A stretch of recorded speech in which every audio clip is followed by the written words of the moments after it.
এতদিন কি হয়েছে, ক্রিমিনালরা না এত কিছুর পরেও এই সমস্ত কাজ করে যাচ্ছিল, দীর্ঘদিন যাবৎ করে যাচ্ছিল।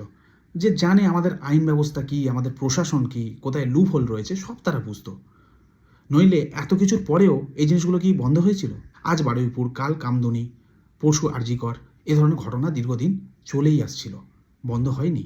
আর এই যে এক্সাম্পল সেট হলো না, বা এই যে এনকাউন্টারটা হলো না, এটার পরে আমার মনে হয় 100 থেকে 200 বার ভাববে কেউ কিছু করার আগে। কারণ এখানে শুধুমাত্র ওই জেলের হাওয়া কিংবা পুলিশ গাড়ির হাওয়া নেই, এখানে আছে বন্দুকের গুলি। যদি উল্টোপাল্টা কিছু করেছো, দুবার ভাববে না। তো এই এক্সাম্পলটা অতি প্রয়োজনীয় একটি জিনিস। আর এটাকে নিয়ে যারা প্রতিবাদ জানাচ্ছে, আমার মনে হয় ইনডাইরেক্টলি এই সমস্ত যারা পিশাচ, তাদেরকে তারা সাপোর্ট করছে। তারা এখন আইন ব্যবস্থা নিয়ে বড় বড় ডায়ালগ মারছে। আইন ব্যবস্থা আগেও ছিল, এখনও আছে, সেগুলোকে আমরা রেসপেক্ট করি।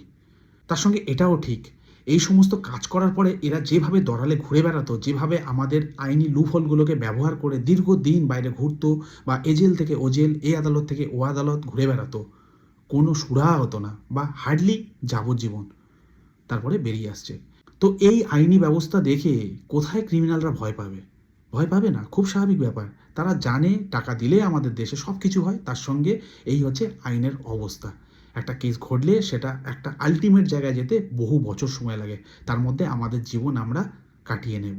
এই একটা টেন্ডেন্সি তৈরি হয়েছিল ক্রিমিনালদের মধ্যে, বা ক্রিমিনাল মাইন্ডেড মানুষের মধ্যে। এই যে এক্সাম্পলটা সেট হলো না, শুধুমাত্র আদালতের হাওয়া কিংবা পুলিশ গাড়ির হাওয়া কিংবা জেলের হাওয়ার মধ্যেই ব্যাপারটা সীমাবদ্ধ না, নিজেদের জীবনও এখানে খরচা হয়ে যেতে পারে, যেটা আমাদের রাজ্যের মুখ্যমন্ত্রী বা আমাদের পুলিশ প্রশাসন করে দেখালো।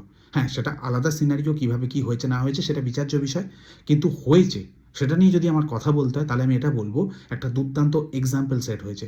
এই এক্সাম্পলটা সেট হওয়া প্রয়োজন ছিল, ভয় দেখানো প্রয়োজন ছিল। যদি এ ধরনের কাজ করিস, তোরা বাঁচবি কিনা সেটাও কিন্তু একটা বিরাট বড় কোশ্চেন মার্ক।